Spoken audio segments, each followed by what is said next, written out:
본 영상은 팟빵 해축팬에서 즐기실 수 있습니다. 해축팩 321화 2부 시작하겠습니다. 2부는 아스날과 리버풀 경기죠. 사실 이 경기를 할까 말까 고민 좀 했어요. 왜 고민하셨죠? 제가 이제 경기 리뷰를 보러 주로 담당을 하는데 네. 이제 지난 한 달 사이에 얘네가 많이 맞붙었어요. 아스날 리버풀이 그렇게 많이 맞붙었었나요? 네, 12월 말에 리그 경기가 하나 있었는데 그때 이제 리버풀 아스날이 1대1로 비겼거든요. 네. 그 경기 저희가 이제 리뷰 한번 했고, 그리고 이제 1월 8일에 FA컵에서 또 아스날 리버풀이 맞붙었는데 진짜 자주 만났구나. 네, 그 경기도 저희가 리뷰를 했던 걸로 기억을 하거든요. 그래서 사실 이 경기가 뭐 별 내용이 없으면 그냥 하지 말자라는 얘기도 했는데, 그래도 경기 리뷰할 만한 건덕진이 있을 것 같아서 한번 준비해봤습니다. 사실 전술 포인트로 좀 저도 아스날 팬이니까 이겨봤는데 좀 짚을 만한 경기가 건덕지가 있는 느낌이었고, 사실은 또 클롭이 이번 시즌 은퇴 시즌이잖아요. 사실 맞아요. 아니, 은퇴라기보다는 사임 시즌이죠. 그쵸. 자꾸 은퇴라고 생각하게 돼요, 저도. 라스트 댄스 시즌인데 리버풀에서의 그런 만큼 되게 리버풀이 라스트 댄스만큼 우승을 할 리버풀 목표가 우승이니까 이번 시즌 그쵸. 리그 우승, 뭐 유로파 우승을 딱 거머쥐면서 어떻게든 클럽 마지막 가는 길에 우승컵 쥐어주려고 혈안이 돼 있는 리버풀인데 이번 이제 아스날이 어질감이 우리도 같이 우승 경기 참여하자 이러면서 발목을 잡았던 경기였던데 결과는 3대1 아스날이 이겼어요. 네, 그래서 바로 리뷰로 들어가 보자면 일단 선발 라인업부터 좀 살펴볼게요. 아스날 포인트로는 일단 제주스가 또다시 부상으로 이탈했다고 하더라고요. 이제 최근 경기에는 그래도 뭐 교체든 선발이든 뛰는 걸로 알았는데 이 경기에는 아예 부상으로 명단에서 제외되어 있는 상태였고, 이에 따라서 아르테타 감독은 은케티아보다는 하베르츠를 선발 출전시켰습니다. 그래서 하베르츠가 보통 뛰던 이제 좌측 미드필더 자리죠. 그 자리에는 이제 조르지뉴가 선발 출전했습니다. 그리고 반면 리버풀 포인트는 살라와 소보슬라이가 이제 살라는 이제 이집트 대표팀에서 복귀는 했죠. 근데 부상 상태이기 때문에 여전히 빠져있는 상황이었고요. 여기에 최근에 맹활약을 펼치던 브래들리, 이제 첼시 상대로 대활약을 하면서 제 인상에도 좀 세게 남았는데 이 선수는 이제 부친상을 당했다고 해요. 그래서 이 경기에서는 명단에서 제외되었습니다. 그래서 아놀드가 최근 경기에서 이제 부상 복귀해서 조금씩 교체 투입되는 상황이었는데 이날은 선발 출전하게 되었고요. 디아즈, 조타, 학포가 공격진을 구성했고 누네즈는 이제 부상 관리 차원에서 벤치에 앉았습니다. 저는 클럽의 경기 끝나고 경기 후 기자회견을 좀 봤거든요. 오기 전에 보니까 아놀드가 90분 뛸 수 있는 상황이 아니었대요. 근데 선수가 없으니까 기용을 하게 되었다. 그래서 아놀드가 중간에 한번 교체로 빠지지 않았어요? 맞아요. 좀 일찍 빠졌죠. 아놀드가 이 경기에서 되게 잘하진 못했기도 했지만 좀 그거를 감안하더라도 좀 일찍 빼는 느낌이 있었거든요. 제가 알기로 58분인가 빠졌는데 그래서 그런 점을 고려했을 때 확실히 이제 해설진들도 그렇고 그 부분을 언급해 주시더라고요. 그래서 컨디션적으로 클럽이 뭐 변명하는 건 아니지만 선수 상태, 몸 상태가 안 좋은 선수들이 많이 있다. 그래서 좀 고생하고 있다. 선수들 구성하는 데 있어서 이런 얘기하면서 아놀드가 빠지는 얘기도 했더라고요. 그래서 지금 뭐 부상 얘기를 하니까 많은 부상들 얘기하면서 아놀드 얘기를 하고 그전 경기도 다 교체를 떴다는 얘기하니까 그 생각이 나서 한번 언급을 했어요. 그래서 사실 브래들리가 있었다면 좀 더 완성적인 스쿼드였겠고, 그리고 무엇보다 살라가 빠진 것이 좀 아쉬웠을 리버풀이었습니다. 이제 경기 포인트로 넘어가자면 일단 전반전 흐름에 따라서 좀 살펴볼게요. 우선 아스날 포인트는 아스날이 이제 변칙적인 빌드업을 활용을 해서 조르지뉴의 활약까지 돋보이는 상황이었죠. 일단은 하베르츠 웨데고르가 1차 저지선을 형성을 해서 수비진을 견제해줍니다. 사실 이건 아스날이 지난 시즌부터 계속해서 보여주던 압박 형태인데, 여기서 좀 더 특별한 거는 조르지뉴 라이스가 이제 상대 메갈리스터나 커티스 존스 내지는 뭐 왼쪽에서 내려오는 흐라벤베르 같이 견제를 해주면서 좀 주요 빌드업 루트를 차단해 주었습니다. 때문에 리버풀은 빌드업이나 클리어링 과정에서 미스가 발생하면서 경기 초반부터 되게 좀 흔들리는 모습을 보여줬어요. 그래서 이런 모습을 두고 클럽이 이번 경기는 아니고 FA컵 경기 후 기자회견에서 아스날의 4-2-2-2 형태의 압박에 우리가 좀 고전을 했다. 그 경기도 이렇게 얘기했는데 이번 경기도 저도 보면서 사실상 하베르츠 외대고로 투톱에 가까울 정도로 압박을 보여주는 모습이 되게 인상 깊었고, 원래는 이런 압박을 반다이크 알리송이 롱패스로 좀 아놀드 롱패스까지 잘 빠져나간다 생각했는데 이 경기는 좀 고전했어요. 그럴 수 없었죠. 그리고 공격 상황에서는 이제 진첸코의 포지셔닝에 저는 좀 주목을 해봤는데요. 이제 본래 진첸코 같은 경우는 인버티드 풀백으로 뛰고 있었죠. 중원 가담을 해주거나 아니면 빌드업에 관여를 해주면서 좀 전개를 맡는 좀 역할을 맡았는데, 이날 아르테타는 조르지뉴를 이제 좌측 미드필더에 배치함으로써 진첸코를 보다 폭을 넓게 벌려서 오버래핑에 집중시키는 모습을 보여줬습니다. 이 덕분에 진첸코는 중앙에 밀집된 리버풀의 압박 블록에서 자유로워졌고, 선제골 장면을 살펴보시면 진첸코가 이제 측면에서 빠져서 압박을 풀어내고 그에 따라서 중앙에 있는 웨데고르나 아니면 전방의 하베르츠 내지는 뒤에 있는 조르지뉴까지 2차, 3차로 좀 공간이 생기는 모습을 알 수 있거든요. 그런 점을 봤을 때 이제 아르테타가 진첸코의 포지셔닝을 통해 좀 상대의 전방 압박 라인을 벗겨내려고 했던 점이 좀 인상 깊었던 것 같습니다. 이날은 저도 보면서 조르지뉴가 좀 인상이 깊었어요. 진첸코와 조르지뉴 두 명의 활용이. 그래서 그 클럽의 기자에서 보면은 오른쪽 트라이앵글에 있어서 공격 쪽이나 수비적으로 좀 아쉬움이 많았다. 맞아요. 문제를 좀 많이 비쳤다라고 얘기하더라고. 이 선수들이 뭐 아놀드도 그렇고 어쨌든 이 선수들이 지금 흐라반베가 오른쪽이었나? 네, 맞아요. 그래서 이 부분에서 좀 아쉬움을 보였다 하더런데 실제 경기 내에서도 그 부분이 눈에 많이 띄었어요. 저렇게 조르지뉴에서 팬들 사이에서는 조쌤. 이제 조신해서 조쌤으로 다시 네, 그래서 조르지뉴가 역시 발롱도르 포디움은 뭐가 달라도 다르다. 첼시 선생님들에서부터 잘 될 것 같다 이런 얘기 하더라고요. 이게 조르지뉴가 원래 첼시 때는 그렇게 압박에서 자유롭지 못했거든요. 좀만 압박이 들어와도 되게 허둥대거나 좀 무책임한 패스를 많이 시도했던 선수로 기억을 하는데 이날은 이제 라이스와 더불어서 중원에서 안정감 있는 경기를 풀어주는 모습을 보여주었고 그리고 여기에는 이제 앞서 말한 진첸코의 포지셔닝을 통한 압박 분산이 좀 효과를 보지 않았나 싶어서 언급해 보았습니다. 그래서 아스날은 이를 통해서 전반전 내내 좀 분위기를 주도를 했는데요. 덕분에 슈팅이 8개, 유효 슈팅이 4개, XG 값이 1.98을 기록했거든요. 이 정도면 사실 전반전 내내 아스날이 공격을 했다고 볼 수도 있을 것 같은데 그걸 감안하면은 1대1은 아쉬운 스코어였죠. 앞선 맞대결도 살펴보면 같은 패턴이었어요. 전반전에 막 밀어붙여서 공격하다가 하베르츠 홈런, 뭐 제주스 날리고 뭐 이런 식으로 했던 것 같은데 그렇기 때문에 좀 그때의 기억이 떠오르면서 이 전반전은 조금 아쉬움이 남을 수도 있지 않을까 싶습니다. 사실 아스날이 내내 밀어붙였고 저는 몇 골이 더 들어가도 그 사카 헤딩은 좀 저 들어가는데 들어가면 골이었는데 막 날아가더라고요. 근데 맞아요. 그래서 그래도 뭐 1대0 리버풀이니까 1대0만 돼도 만족하겠지 하는데 갑자기 어이없는 실점. 그쵸. 실점 봤잖아요. 실점 봤는데 이렇게 후루쿠로 들어갈 수가 있나? 아니 조금 이제 우당탕탕해서 들어가는 면이 없지 않아 있더라고요. 심지어 그게 안 들어갔어도 페널티킥이었어요. 그렇죠. 안 들어가서 페널티킥인 게 어쨌든 맨 마지막에 처치가 가브리엘의 팔을 맞고 들어갔기 때문에 그게 뭐 어떻게 흘렀더라도 이거는 뭐 가브리엘 핸드볼이 선은 돼야만 했던 장면이긴 했죠. 네, 근데 그 장면에 약간 커뮤니케이션 미스가 좀 있지 않았나요? 약간 제가 볼 땐 라야가 나오는 게 낫지 않았을까 싶은데 저는 그러니까 살리바가 이게 등을 지고 디아스를 막는 상태에서 가다가 디아스가 그걸 볼을 쳐내면서 마갈량에서 손 맞고 들어간 거잖아요. 맞아요. 저는 살리바 잘못이 아닌가. 살리바가 걷어냈어야 된다? 아니 그러니까 뭐 하나 확실했어요. 걷어내거나 사실 걷어내기 어려운 볼이긴 했어요. 약간 포지셔닝도 그렇고. 그거 아니면 디아스 상대를 완벽하게 지켜냈어야 된다. 그랬는데 살리바 첫 번째 거 1차적은 살리바 잘못이고 두 번째는 디아스가 그거를 뚫어내는 게 잘하지 않았나. 저는 그 생각에서 마갈량의 라야 잘못인가? 그 라야도 잘못일 수도 있긴 한데 저는 어떻게 보셨어요? 그 장면에서는 근데 저는 어쨌든 그 대치하고 있는 수비수 그리고 골키퍼의 콜이 어쨌든 그렇게 제대로 안 돼서 들어가는 장면이 비일비재해요. 근데 맞아요. 그 경우에서는 이제 서로 조금의 이제 콜 미스 흔히 말하는 콜미스고 좀 약간의 이제 서로 좀 알아서 좀 해주길 바라는 그런 살짝의 마음이 있어서 서로 좀 살짝 주쳐주자 하는 그 찰나에 디아스가 그 찰나 순간 잘 놀았다고 저는 생각합니다. 그쵸. 아스날은 되게 좀 아쉬운 순간이었던 것 같고 미리 얘기하자면 리버풀의 전반전 스탯은 슈팅이 3개였고 유효 슈팅 하나도 없었습니다. 게다가 XG 값은 0.12를 기록했는데 사실 자책골은 슈팅이랑 XG 값의 집계가 안 되잖아요. 그런 걸 고려하면은 사실상 슈팅 하나도 안 맞고 실점을 한 기분일 거예요. 아스날 팬들 입장에서는. 0슈팅 1골은 아스날 팬으로서 굉장히 익숙한 숫자인데 이거를 상대편에게 보니까 이런 기분이구나. 되게 수치스러운 기분 좋은 수치스럽죠. 그때 우리 그 경기도 졌거든요. 이 경기도 뭐 솔직히 리버풀이 못 이겼네요. 그거 보니까 어쨌든 이런 상황인데 리버풀 쪽은 어땠나요? 이제 리버풀은 아스날에 비해서는 좀 전체적인 에너지 레벨이 좀 떨어져 있는 느낌을 계속해서 받았어요. 얘네가 뭔가 평소만큼의 그런 에너지틱함이 나오지 않는다. 특히 이전 경기인 첼시에서는 그렇게 신나서 축구를 하더니 막 4대1로 이겼거든요. 근데 이날은 뭔가 아스날이 압박을 하면은 그대로 좀 밀리거나 실수하는 모습을 보여주면서 좀 지지부진한 전반전을 펼쳤다고 생각합니다. 거기에는 이제 메갈리스터를 비롯한 후방 자원들이 앞서 말한 상대 아스날 압박에 묶이면서 빌드업 어려움을 겪었던 그런 부분도 좀 원인으로 꼽을 수 있을 것 같고 그리고 저는 아놀드 살라를 활용한 선굴군 축구가 지난 경기 아스날전 승리의 키포인트였다고 생각을 하거든요.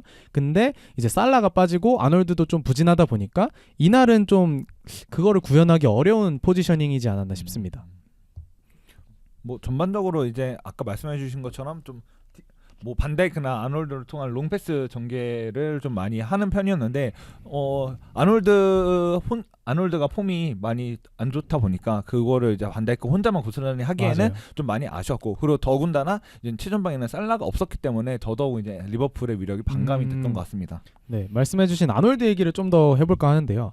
이날 아놀드는 올 시즌 계속 뛰면서 아놀드가 역시 EPL 킹이구나, EPL 풀백 본주하구나 이런 얘기를 듣던 자리가 아니었죠. 보통 미드필더로 뛰면서 그런 얘기를 들었는데 오늘은 보다 클래식한 좀 풀백 롤을 맞지 않았나 싶습니다. 이제 살라의 부재로 인해서 폭을 벌려줄 선수가 부족했다고 저는 우선 생각을 해요. 보통 리버풀 경기를 보면은 아놀드가 인버티드로 들어와주고 살라가 오히려 폭을 벌리는 모습을 보여주는데 이날은 이제 학포, 이 전 경기도 좀 보면 조타 같은 선수들이 그 자리에 위치를 하거든요. 그 선수들은 아무래도 폭을 벌리기보다는 중앙으로 좁히는 선수들이다 그렇죠. 보니까 풀백을 활용해서 좀 폭을 벌리려는 시도가 있었던 것 같고, 근데 여기서 아놀드가 조금 아쉬운 모습을 보여줬던 것 같습니다.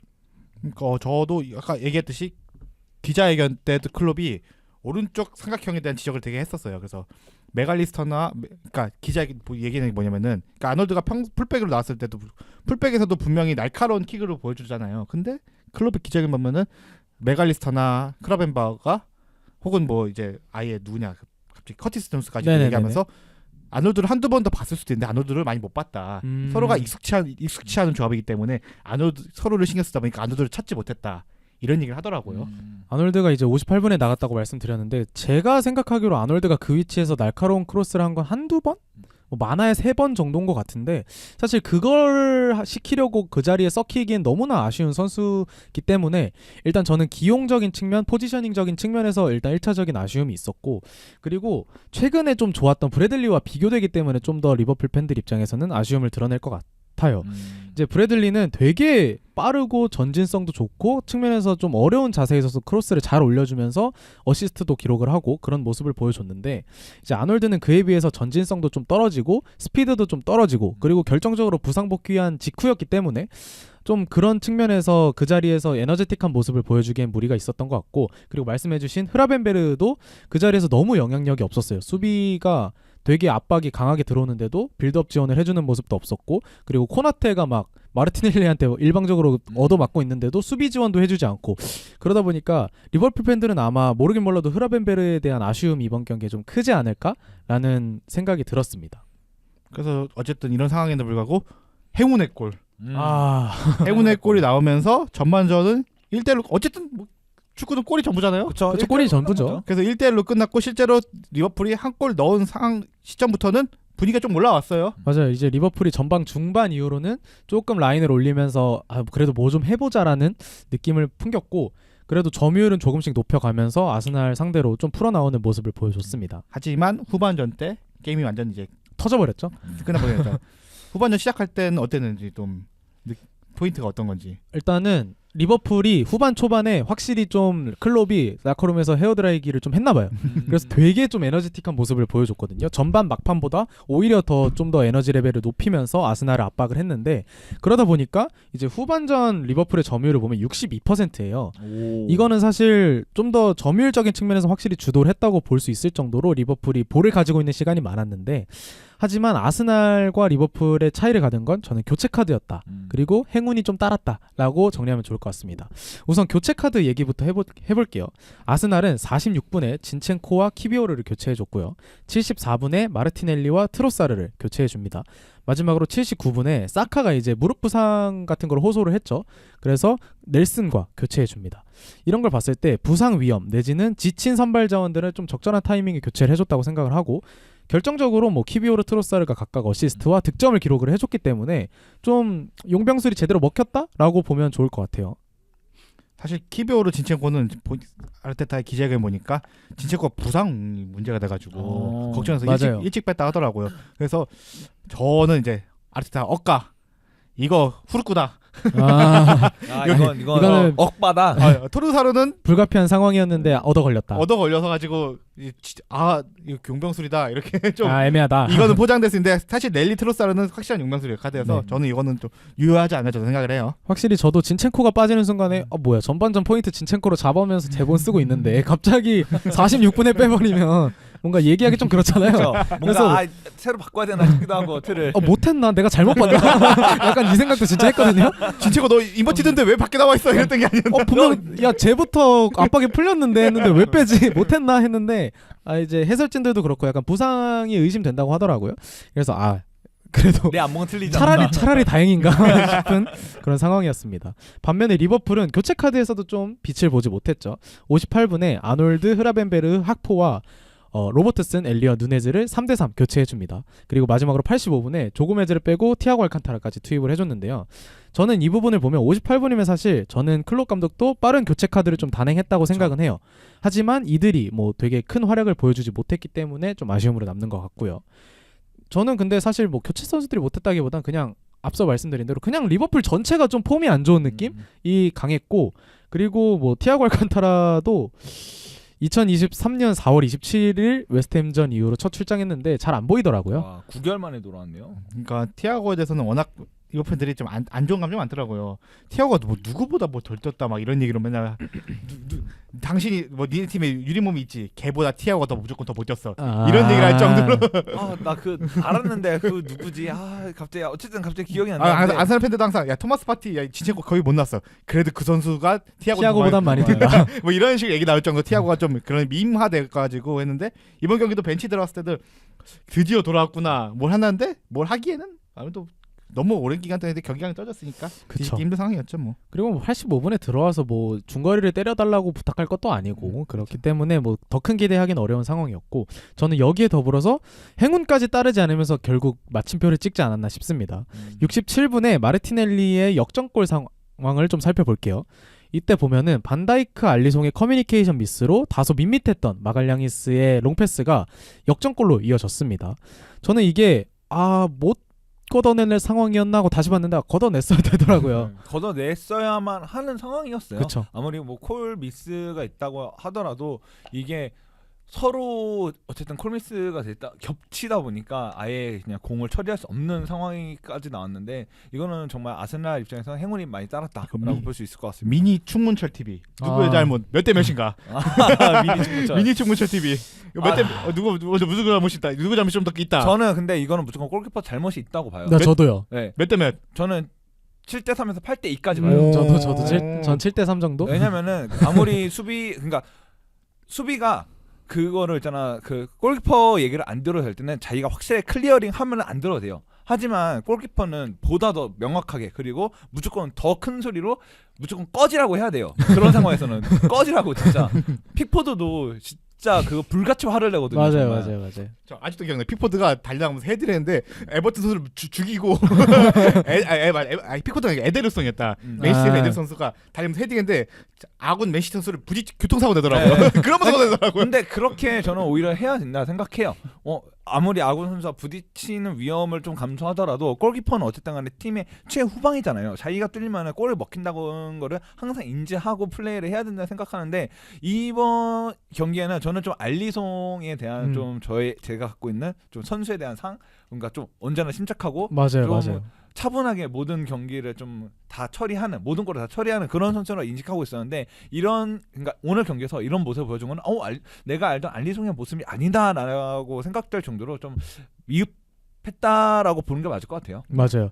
저도 사실 알리송 잘못이 더 크다고 생각하는 게, 이게 뭔가 너가 받을래? 내가 받을까? 이런 상황이 아니라 알리송이 제가 볼 때 걷어내려고 했어요. 근데 헛발질한 걸로 보이거든요. 그런 걸 봤을 때는 충분히 뭔가 반다이크의 컨택이 어느 정도 있었기 때문에 방해를 받았다곤 해도 알리송이 걷어내는 게 좀 옳은 상황이지 않았을까 싶습니다. 참 웃긴 장면이 되게 이 상황이 웃긴 게 아스날도 전반전에 그렇게 했잖아요. 맞아요. 쌤이죠 뭐. 후반전 이렇게 해가지고 이게 무슨 일이 도대체. 두 팀 다 프리미어리그 최저 실점 팀이거든요. 심지어 살리바, 반다이크, 뭐 라야, 뭐 알리송 다 필에서는 뭐 한가딸 하는 탑이죠. 손꼽히는 선수들인데 뭐 라야 좀 알 수 있다 하더라도 어쨌든 대단한 선수들이 이런 실수를 해서 사람들 댓글로는 요새 예능 아시안컵인데 역시 원조 예능은 재밌어요. 주말 재밌어. 주말 예능은. 믿을 수 없다 이런 얘기를 하더라고요. 어쨌든 이래가지고 경기가 이제 리버풀이 확 이득점을 확 기울기 확 기울었죠. 사실 리버풀이 몰아치는 상황도 없지 않았다고 말씀드렸는데 이런 좀 맥 빠지는 실점이 나오면 어느 팀도 흔들릴 수밖에 없고 그리고 클롭 감독도 좀 웃으려고 하고 괜찮다고 하지만 좀 많이 씁쓸해하는 듯한 뉘앙스가 보였습니다. 실제로 클럽이 기자회견 때도 우리가 경기를 다시 우리 선수들이 서로 어색했는데 그 표현이 어색하다 표현하더라고. 어색했는데 후반전 그러니까 전반 득점 이후로 우리가 우리의 감각을 되찾아가는 과정이었는데 두 번째 실점 이후로는 다시 완전히 무너져 버렸다. 맞아요. 이렇게 언급을 하더라고요. 거기에 더불어서 저는 마지막 득점도 솔직히 깔끔한 느낌은 아니었어요. 92분에 이제 트로사르가 쐐기골을 넣는 상황이었는데 조고메즈가 사실 상황 설명부터 드릴게요. 조고메즈가 이제 85분에 교체 아웃이 됩니다. 그런데 바로 88분에 코나테가 경고 누적 퇴장을 당해버려요.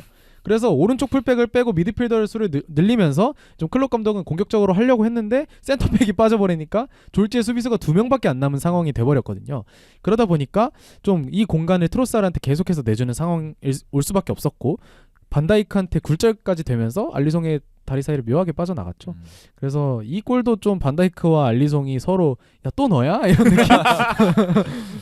그냥 오늘 어제 경기는 그냥 아스날과 리버풀 입장에서는 정말 억가도 이런 억가가 없다 싶을 정도로 좀 많이 불운했던 경기였던 것 같아요. 맞아요. 저는 두 번 실점하면서 옛날 리버풀이 이렇게 좀 불운했던 경우가 많았어요.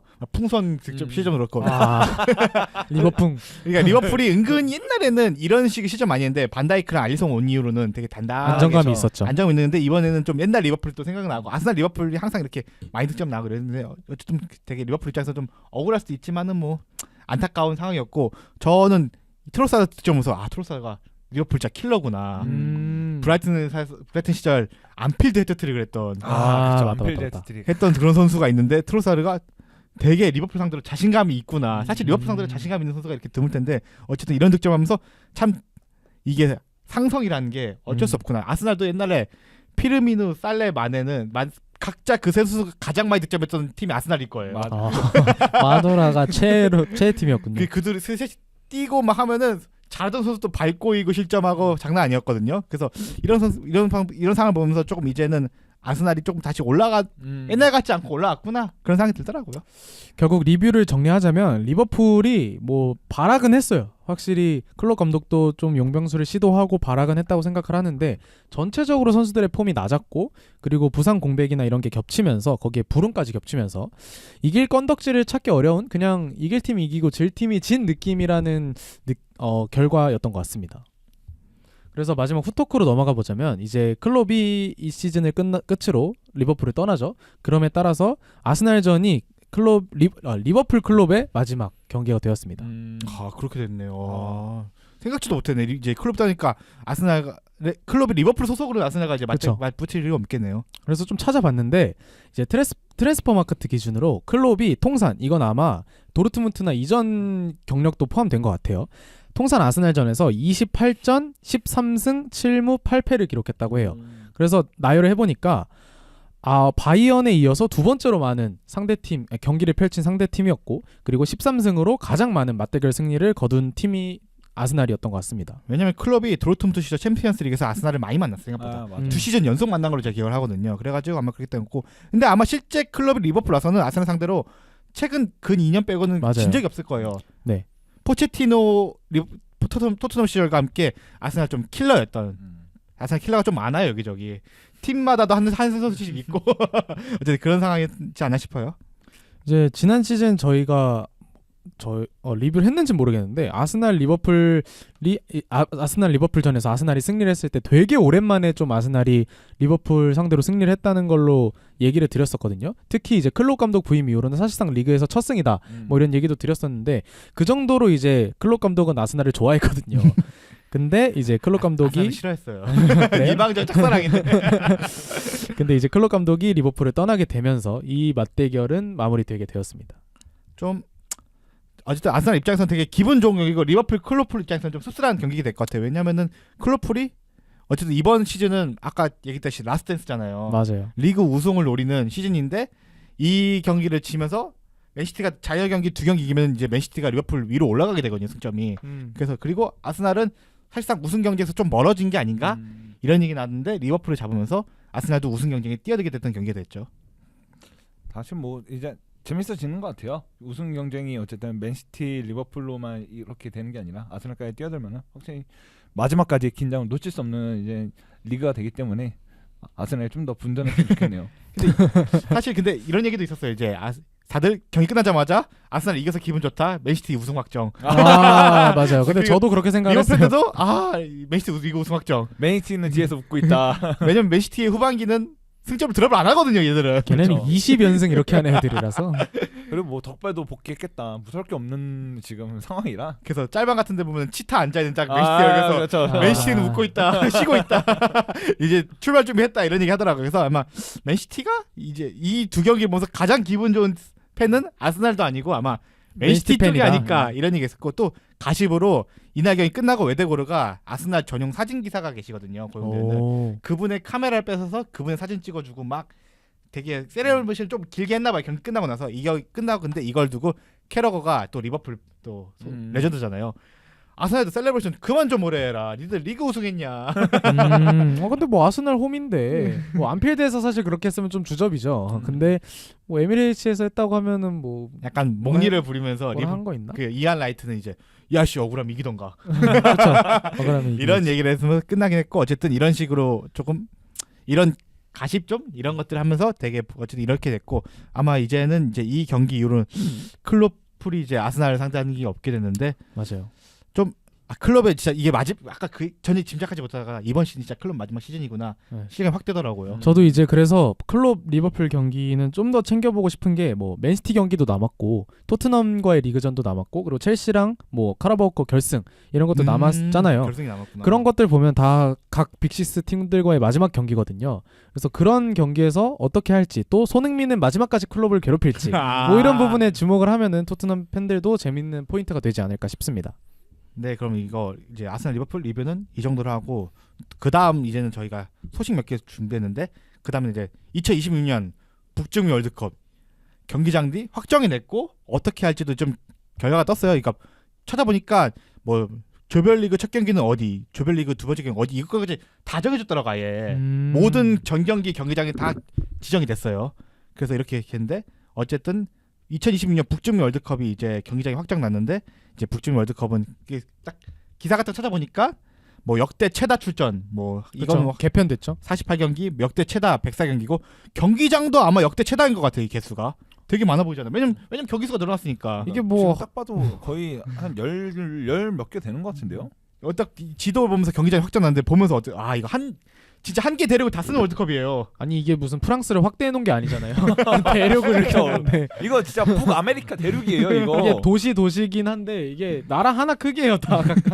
아니 네. 이렇게 되면은 이제 이동 이슈 이런 게 분명히 생길 텐데 와 근데 뭐 저는 감이 잘 안 오는데 뭐 선수들 입장에서는 뭐 어쩔지 모르겠는데 진짜 딱 봐도 멀거든요.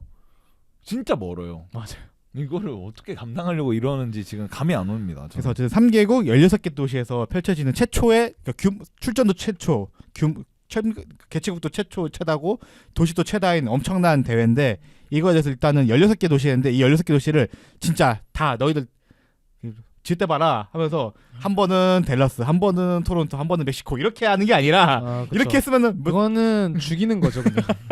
월드컵이면 또 한 4일에 한 번씩 경기할 텐데 그러면은 그 4일 전에는 캐나다에 있다가 4일 뒤에는 미국에 있다가 그다음에 4일 뒤에 멕시코 갔다가 대륙 투어 한번 해라 이러면은 죽어봐라 이거니까. 와 근데 그거 정말 와 이거 4일이면은 정말 이동하는데 다 쓰겠는데요 그 시간을. 그렇기 때문에 이렇게 펼쳐지지 않고 그렇게 펼치지 않는군요. 권역별로 쪼개놨습니다. 그나마 다행이네요. 야, 미국 그나마. 근데 권역 쪼개는 건 뭐 프로잖아요. 다 모든 스포츠를 다 그렇게 하기 그렇죠.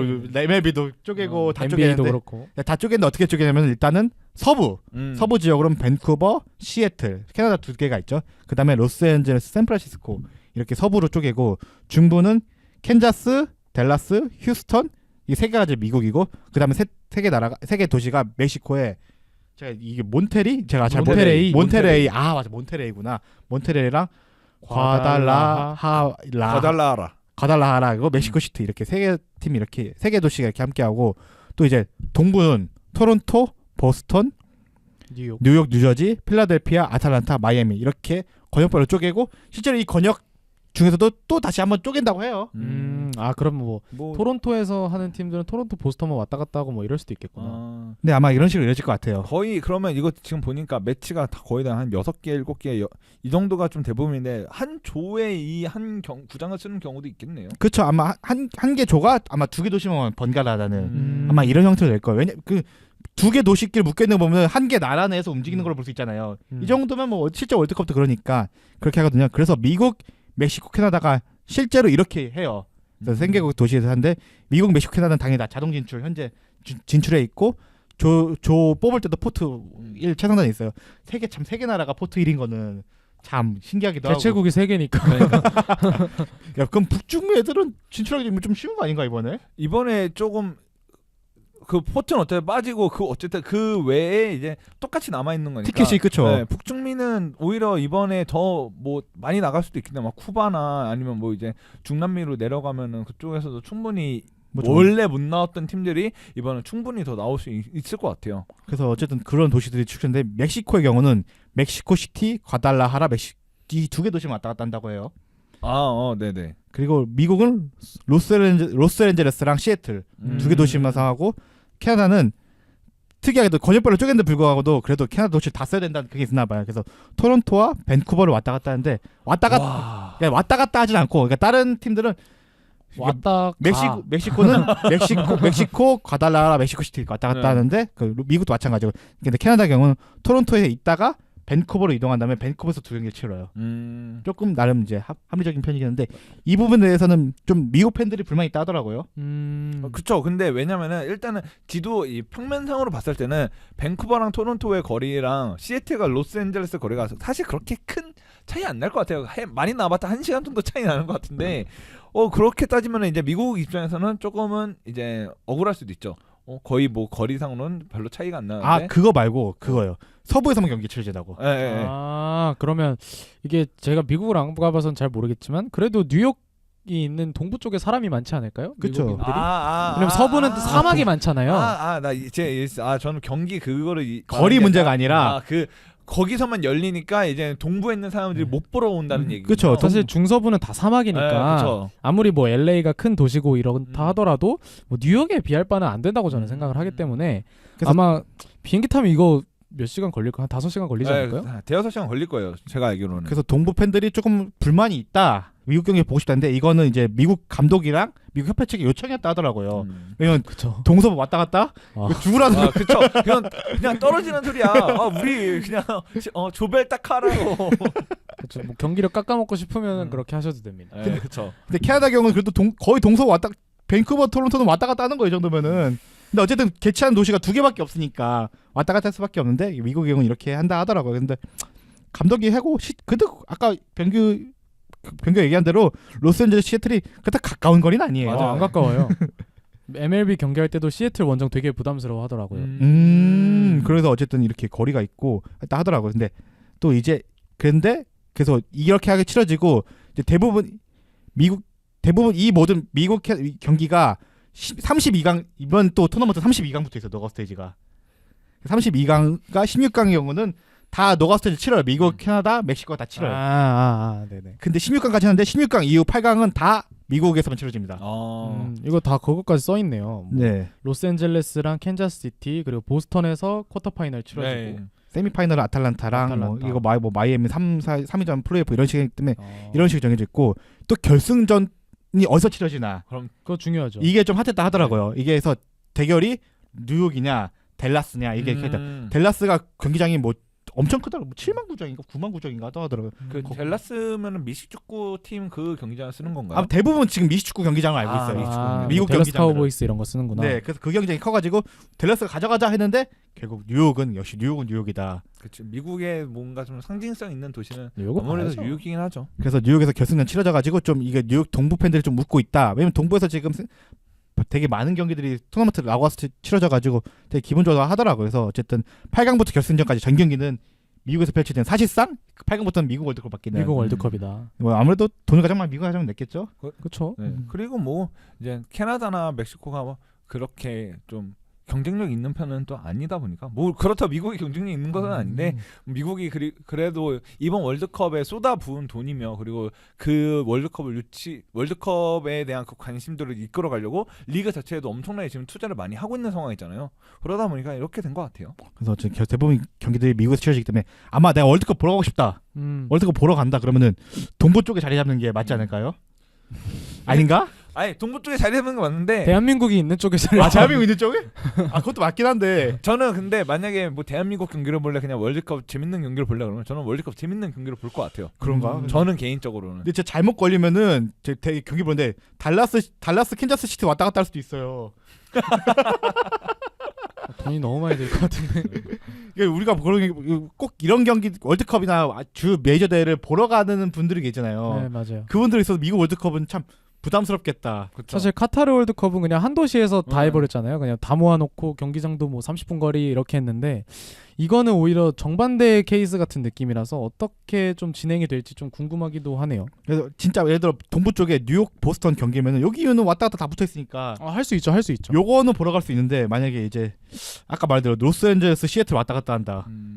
아마 미국에 있는 조가 로스앤젤레스, 시애틀 왔다 갔다 할 거예요. 왜냐면 네. 미국이 그렇게 왔다 갔다 하니까. 그러면은 아찔하다.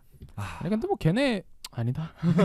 뭐 야구는 뭐 토요일에 경기하고 일요일에 딴 데 원정 가고 그러니까 큰 문제 안 될 것 같긴 한데 축구는 또 다른 문제니까. 아니 대표팀이 아니라 팬들이 팬들이 걱정해. 아 대표팀이야 뭐 이런 거 뭐 한두 번 있겠어요. 음. 크리스만 얘기했잖아. 3일간 뛰어도 아무 상관없다. 근데 팬들 입장에서는 확실히 비행기 가격이 부담되긴 하겠네요. 부담되죠. 그리고 뭐 미국이 물가가 좀 비싼 것도 아니고 물가가 한 물가 그래도 하는 곳이거든요. 호텔비나 이런 거 하면은 또 이제 성수기 특가 그런 거 하면은 또 천정부지가 뜰 텐데 팬들 입장에서는 뭐 워낙에 여러모로 좀 부담스러운 월드컵이 될 것 같습니다. 그래서 카타르가 역대급으로 작은 월드컵이다. 크기가. 근데 이번에는 역대급으로 크다. 가장 큰 월드컵이다. 이렇게 됐는데 또 마지막으로 또 가십거리 하나 있다면은 실제로 이 미국에 있는 경기장 대부분 미식축구 경기장이잖아요. 네. 그래서 잔디가 다 인조잔디예요. 아 인조잔디예요? 다 미식구 그래요? 인조잔디 있어요? 터프 써요, 터프. 그러니까 많은 구장, 이게 다 인조잔디 아닌데 인조잔디를 쓰는 구장들이 있어요. 그래요? 이게 몇몇 구장들. 선 그어져 있잖아요. 네, 그러니까 걔는 터프라고 하거든요, 인조잔디를. 그래서 터프를 쓴 게 많아가지고 이거 야 월드컵 설마 인조잔디 쓰이는 거 아니야? 이런 말이 있었는데 그 미국이 정도는 돈으로 더 그쵸. 그쵸. 미국 애들이 실제로 월드컵 발표할 때 야 너 월드컵 그러니까 다 돈으로 해결할게 걱정하지 마. 월드컵 경기 전에 다 깔면 돼. 그거 얼마 안 해. 얘네 경기장 지는데 뭐 조 단위로 쓰는 애들 아닌가? 그러니까 걔네 무슨 또 그 LA에 무슨 이상한 소파이 스타디움. 그 막 동그란 구로 된 그거 그뭐 그거 라스베가스일 네, 거예요. 그런 것도 막 지어다 하여튼 뭐 그냥 돈을 천문학적으로 쓰는 놈들이기 때문에 할 게 없어서 눈을 만들어놨죠. 그럼 사막 카운트다운 눈을 거에다가 만들어놨어. 지구본 겁나 큰 거 만들어놔가지고 맞아. 깜빡깜빡거리고 쟤네 참 돈 멋있게 쓴다 이랬거든요 저는. 그거 좀 주지. 어쨌든 그레스로 잔디라는 데 걱정하지 마시고 그리고 올해 또 코파 아메리카가 미국에서 열려요. 북중미까지 합친 코파 아메리카 미국에서 열리기 때문에 그 대회를 보면은 아마 미국 애들이 이걸 주최하는 것 자체가 월드컵 데뷔겠죠? 그쵸. 2년 뒤에 열리니까. 그래서 이걸 대비하면서 그거 보니까 그 대회 진행을 보면서 좀 이런 느낌으로 월드컵이 열리겠구나 하면서 팬들도 저기 왔다 갔다가 좀 이런 느낌이구나 감을 좀 잡을 수 있는 그런 데지 않을까 싶어요. 또 크리스만 감독님이 그때까지 계시겠죠? 또 미국 통이니까 노코멘트 하겠습니다. 그럴까요? 아시안컵 우승하고 뭐 나가실 거기 때문에 네. 어쨌든 미국 좀 이점이 이득이 되지 않을까 그런 얘기를 하면서 이 얘기를 좀 여기까지 하고 다음 얘기는 메시 얘기입니다. 올게 왔군요. 원래 또 노쇼 한국에서 노쇼의 상징은 호날두인데 그렇죠. 메시가 또 이걸 했어요. 사실 이거, 이제 이 소식을 보면서 메시도 노쇼를 해? 하면서 좀 놀란 것 같은데 제목도 썼어요. 우리도 메시도 노쇼를 메시 홍콩 친선전 결작 이렇게 썼어요. 이 소식을 보면서 또 어땠어요 메시를? 저는 이거는 동생들의 억가다 이거를 좀 생각하면서 호동생들이 억까라고요? 그 호동생들 억가다라고 생각하면서 그 글을 좀 찬찬히 읽었고 기사를 읽었는데 이거는 아무리 구투여도 실드를 칠 수가 없게 만들더라고요. 처음에 이 소식 봤을 때 어땠었어요?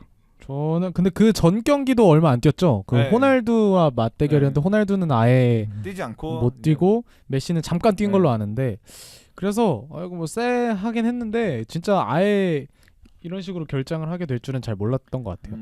홍콩에서 지금 인터 마이애미가 현재 프리시즌 투어를 하고 있는데 홍콩 올스타와의 경기인데 홍콩 스타디움에서 4만 명이 관중. 와 홍콩 올스타를 꾸려왔는데 마치 우리나라도 뭐 K리그 올스타 꾸려왔는데 그 노쇼한 네, 노쇼한 호날두? 자꾸 호날두 물타기 이거 지금 메시 팬으로서. 물타기 하실 때는 내가 충분히 물을 좀 타놔야 돼. 어쨌든 메시가 부상을 이유로 얘기를 했고 수아레즈도 이 경기 안 나왔어요. 부상 이유로 얘기했고 타타 마르티노가 끝나고 기자회견에서도 미안하다 얘기했고 인터 마이애미 구단주가 이제 베컴이잖아요. 네. 베컴이 경기 전에도 막 돌아다니면서 이제 환호하고 그랬는데 끝나고는 베컴 좀 야유 좀 그 메시를 또 우리 또 호날두 가지고 호날두 외치다가 맞으면 메시도 외치지 않습니까? 네. 여기는 그 정도 생각까지 안 가는데 어. 메시 나오라고 메시를 많이 연호했다 하더라고요. 그래서 이렇게 됐고 안 나게 되는데 아무래도 메시가 아까 얘기한 대로 지난 중동 투어에서도 거의 안 뛰기 때문에 좀 말이 많았는데 네. 이 메시가 이렇게 안 뛰는 거에서는 조금 되게 기시감이 들었어요. 이 경기 때문에 또 이 경기 또 유벤투스 호날두 경기에서 가장 큰 이슈가 사실은 위약금 문제였잖아요. 그렇죠. 맞아요. 위약금 문제죠. 그 때문에 고소를 하니 많이 했는데 이 경기도 좀 위약금 이슈가 좀 있다 하더라고요. 네, 홍콩 기사를 읽어드리면 이제 UDA는 계약서에는 메시가 해당 경기에서 45분가량 출전해야 하며 부상 문제가 발생할 경우에도 팀과 함께 참석해야 한다고 명시되어 있다.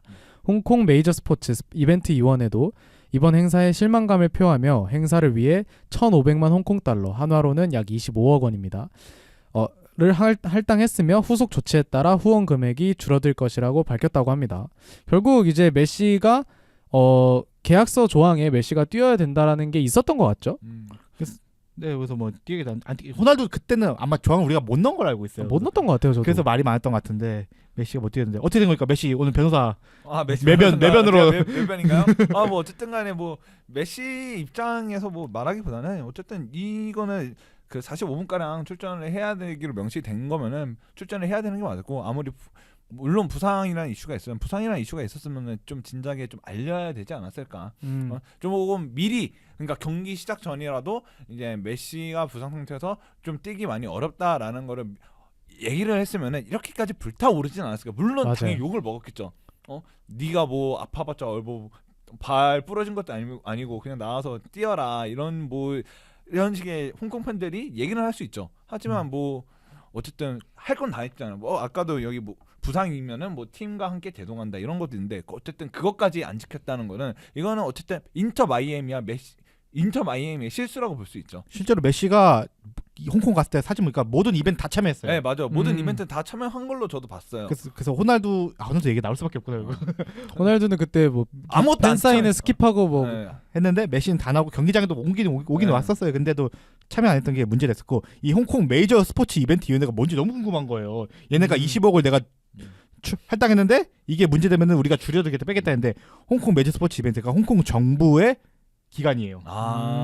얘네가 홍콩 내 스포츠 같은 거 메이저 스포츠에도 뭐 홍콩 애들도 뭐 대회를 열 거 아니에요. 친선 경기나 뭐 그쵸. A 매치 할 거예요. 이때 홍콩 스포츠의 좀 활성화를 위해서 그 각 기업들 또 출하도 받고 홍콩 정부에 뭐 세금 같은 거 넣어가지고 이걸 활성화시키기 위한 위원회인데 홍콩 정부가 나서서 이 매치를 주선한 건데 주선하면서 돈 투자했는데 메시가 이렇게 하면은 수월해지는 거면은 좀 많이 그 홍콩 팬들 입장에서는 좀 우리 세금이 들어간 건데. 그렇죠. 저는 충분히 되게 화날 수 있는 포인트라고 생각을 해요. 이게 홍콩 팬들도 이게 적은 돈이 아니거든요. 그리고 하루 종일 시간도 투자를 해야 되고 사실 메시가 온다고 했을 때 딱 예매하는 그 순간부터 설레는 느낌이 있었을 건데 딱 갔을 때 메시가 안 뛴대. 수아레즈도 안 뛴대. 이러면은 좀 많이 실망했을 것 같고 실제로 티켓 가격도 4,800 홍콩 달러면 한화로 약 81만 원이라고 해요. 이거는 근데 무조건 욕을 먹어야 돼요. 네. 이거는 구단이 너무 좀 안일하게 대처한 게 너무 컸다고 생각해요. 네. 뭐 메시가 뭐 계약 조항 어디까지 알고 있을지는 모르겠어요. 뭐 일단은 뭐 본인은 그냥 나 부상이니까 못 뛰어 이러고 말했을 수도 있긴 하지만 어쨌든간에 뭐 행사 나오라는 데 일단 다 참석하긴 한 거잖아요. 그런 거 따지면은 뭐 메시 구단이 좀 상세하게 계약 사항을 제대로 맞아요. 검토하지 못한 게 가장 큰 잘못일 것 같아요.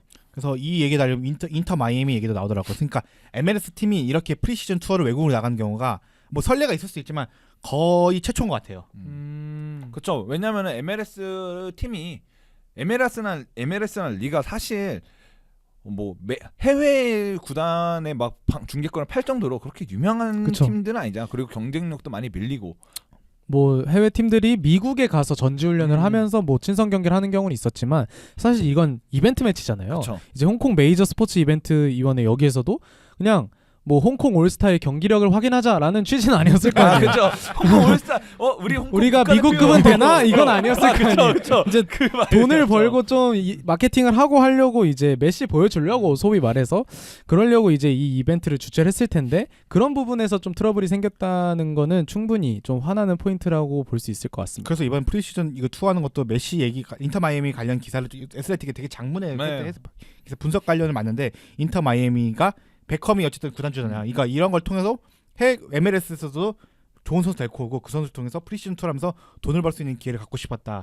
이건 되게 언유주얼한 프리시즌 우리가 한 번도 겪어보지 못한 언유주얼한 프리시즌 투어다 얘기했던 것 같아요. 그래서 근데 이런데 이런 상황이 벌어지다 보니까 조금 되게 여러 가지 문제점이 발생한 것 같아요. 그래서 참 MLS 프리시즌 투어는 우리 걔들도 낯설다가 걔들도 아까 똑같이 얘기했어요. 야 우리 MLS 프리시즌 투어는 원래 미국 우리에서 몸 훈련하다가 EPL에도 오면은 잠깐 떠주는 거다. 그게 친선 경기죠, 그냥. 그런 식으로 하는데 이거 가는 건 처음이다 이래 하더라고요. 아무튼 그러다 보니까 발생한 행정적인 문제가 아닌가 싶어요. 그래서 그리고 이거 이제 마이애미가 좀 확실히 이번에 좀 욕심을 부렸던 것 같긴 해요. 프리시즌 일정 자체가 좀 길더라고요. 아시아에 있는 기간 자체가. 그리고 경기 수도 제가 인터 마이애미를 메시 때문에 그거 풋무베 알람을 뜨게 설정해놨는데 갑자기 얘네가 어느 순간부터 알람이 자주 울리더라고요. 그러니까 경기 일정이 엄청 타이트한데 도시 옮기는 그것도 엄청 또 이동 거리가 긴 편이더라고요. 이거 봤을 때는 인터 마이애미가 메시 수아레즈